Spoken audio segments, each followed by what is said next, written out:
உங்க 4 பசங்களையும் போலீஸ் கூட்டிட்டு போயிட்டு இருக்காங்க. அப்படியே எதுவுமே நடக்காத மாதிரி உட்கார்ந்துட்டு இருக்கீங்க. சத்தியமா எனக்கு அடுத்து என்ன பண்றதுனே தெரியல. இப்ப நான் என்ன பண்ணட்டும்? ஆர்த்திகா கிட்ட அண்ணன் தப்பா நடந்துக்கவே இல்ல. அவளதான் அண்ணனை தேடி வீட்டுக்கு வந்தா. அண்ணன் ஒண்ணுமே பண்ணல. அவன் ஒண்ணும் பண்ணல. நீ எனக்கு சர்டிபிகேட் கொடுக்கணுமா? அவனை பத்தி எனக்கு தெரியாதா? தெரியும்ல. அப்புறம் ஏன் சும்மா உட்கார்ந்துட்டு இருக்கீங்க? கச்சோ பண்ணலாம்ல. நீங்க உங்ககிட்ட தான் சொல்றேன். எங்க போறீங்க? ஏன் கஸ்தூரி? ஏன் புலி முட்டை? டேய் துபாய் இளவரசர் ஆப்பாயில அரமண்டா வெளிய வாடா. எதுக்குடா இங்க வந்து கத்திக்கிட்டு இருக்க? எங்க வீர மாதிரி உன் பிள்ளைங்க பெரியவங்களோட பார்க்காம இங்க வந்து அடிப்பாங்க. அத பாத்துக்கிட்டு நாங்க சும்மா இருக்க முடியுமா? அவங்க எல்லாம் ஜெயில தான்டா இருக்கிறதுக்கு லாயக்கு. ஏய் புலி முட்டை. என்ன சொன்னா? ஜெயிலுக்குள்ள இருக்கிறதாடா லாயக்கு. இந்த நிக்கானே அரமண்டையா இவன் புடிச்சா.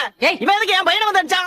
இந்த பாரு என் பசங்களா இருக்க போய் அடியோட நிப்பாட்டானுங்க. நானா இருந்திருந்தானே வையே. அந்த இடத்துலயே குழி தோண்டி போச்சு இப்ப என்ன போச்சு. பண்ணிட்டு இருக்கீங்க? ஏமா நீ எதுக்குமா இங்க வந்த? நீ முதல்ல வீட்டுக்கு கிளம்புமா. இதுக்கெல்லாம் சாக்கடைங்க. இங்க பாருங்க, நீங்க செஞ்சது சரியே இல்ல. 4 பேரையும் போலீஸ் அரெஸ்ட் பண்ணிட்டு போயிருக்காங்க. எந்த தப்பும் நடக்கலன்னு உங்களுக்கு நல்லாவே தெரியும். நாங்க என்ன இல்லாததைய கம்ப்ளைண்டா கொடுத்தோம்? அவன் என் பொண்ணு கிட்ட தப்பா நடந்துக்கலையா? இவன் மவனுங்க வந்து என் புருஷன் அடிக்கல. ரவுடி பசங்க என் புருஷன் மேல கை வைக்கிறானுங்க. ஆமா பெரிய புருஷன். என் புருஷனே 3 வருஷம் கழிச்சு வெளிநாட்டுல இருந்து இப்பதான் வந்திருக்காரு. ஜெயில கிடந்து களி திங்கட்டும். அப்பதான் புத்தி வர அவனுங்களுக்கு. இதெல்லாம் ரொம்ப தப்புங்க. உங்களுக்கு எல்லாம் மனசாட்சி இருக்கா?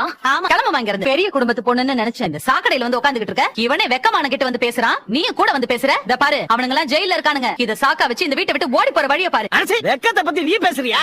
என் பையன் உன் பொண்ணை கட்டி பிடிச்சானு பொய்யா ஒரு கம்ப்ளைண்ட் கொடுத்திருக்க. நீ வெக்கத்தை பத்தி பேசுறியா? சீவா